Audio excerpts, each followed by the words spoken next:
BNP এই মুহূর্তে দেশের সবচাইতে বড় দল, জনপ্রিয়তম দল, প্রবীণ দল, বাংলাদেশের রাজনীতিতে সক্রিয় অবস্থাতে। আপনি কি মনে করছেন না রাজনৈতিক দলগুলো হিসেবে বা সবচেয়ে প্রবীণতম দল হিসেবে বিএনপিরও তো আসলে কিছু পদক্ষেপ নেওয়া উচিত? যার জন্য এই পদক্ষেপ নেওয়া উচিত বলে বিএনপি, দেখেন আমাদের রাষ্ট্র মেরামতের যে 31 দফা আছে, আপনি সেখানে দেখবেন যে এই নির্বাচনকে অবাধ, সুস্থ, নিরপেক্ষ করার জন্য এবং জনগণ যাতে ভোটের অধিকারটা প্রয়োগ করতে পারে তার জন্য বিএনপি কিন্তু বেশ কিছু সিস্টেমের কথা বলেছে। একটা কেয়ারটেকার গভর্নমেন্ট, আমরা দেখেছি কেয়ারটেকার গভর্নমেন্ট যখন দলীয় সরকারের বাইরের ইলেকশনটা হয় তখন কিন্তু অনেকটা নিরপেক্ষ হয়, আপাতত অভিজ্ঞতাটা আছে। আমরা কিন্তু সেই জায়গায় ইন্ট্রোডিউস করার চেষ্টা করেছি।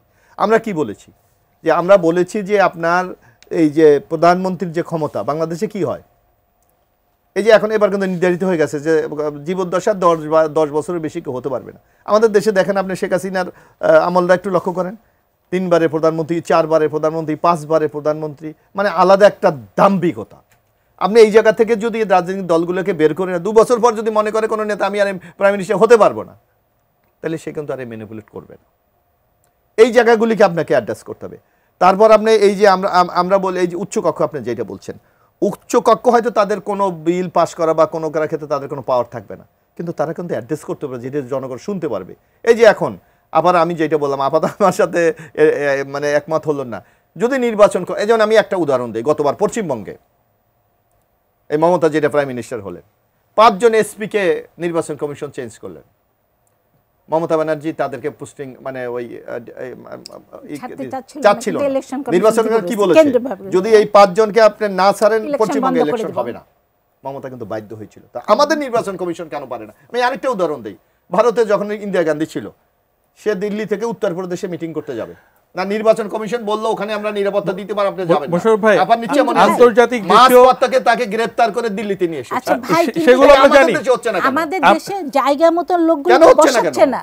আমাদের ইলেকশন কমিশনকে তো যে দল থাকছে সেই দল তার পছন্দ মতো লোক বসাচ্ছে, সেখানেই তো সমস্যা।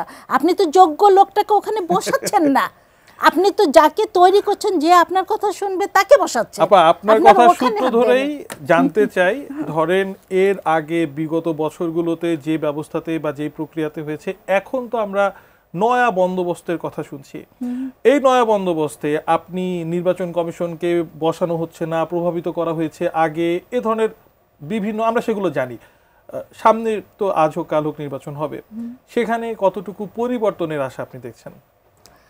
আমি খুব আশাবাদী মানুষ। আমি আশা করি যে অবশ্যই যে দলই এর পরে আসবে, যে ব্যবস্থায় বা যে আইনে যেগুলো হবে, অন্ততপক্ষে তারা দল নির্বাচনে জিতে আসার আগে নির্বাচন তো করতে হবে, নির্বাচন কমিশন তো করবে, সেই সম্পর্কিত আপনাদের অনেকগুলো পরামর্শ আছে। সেই পরামর্শ সরকার কতটুকু মানলো, কতটুকু আশা দেখছেন, কতটুকু আমরা আশাবাদী হব?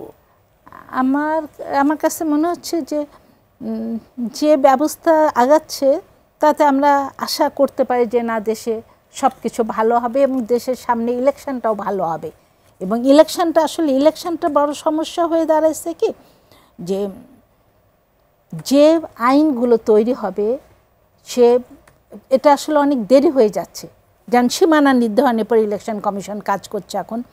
সীমানার দামে আশা করি যে এই মুহূর্তে আসলে বাগেরহাট থেকে কেটে নিয়ে গাজীপুরে দেওয়া, যদিও ইলেকশন কমিশনের কাজ তারা মনে করেছে যে সঠিক করেছে, কিন্তু যে কেউ যদি একটা রিট করে ইলেকশনটা আটকে যাওয়ার সম্ভাবনা থেকে যাবে। আমি আশা করি যে এটা হবে না। আমি এটাই করি যে বাগেরহাট থেকে কেটে নিয়ে গাজীপুরে দেওয়াতেও অর্থাৎ আপনি বলতে চাচ্ছেন সীমানা পুনর্নির্ধারণের যে উদ্যোগ বা প্রস্তাবনা দেওয়া হয়েছে সেগুলোর কারণে নির্বাচন বিলম্বিত হওয়ার একটা শঙ্কা থাকে।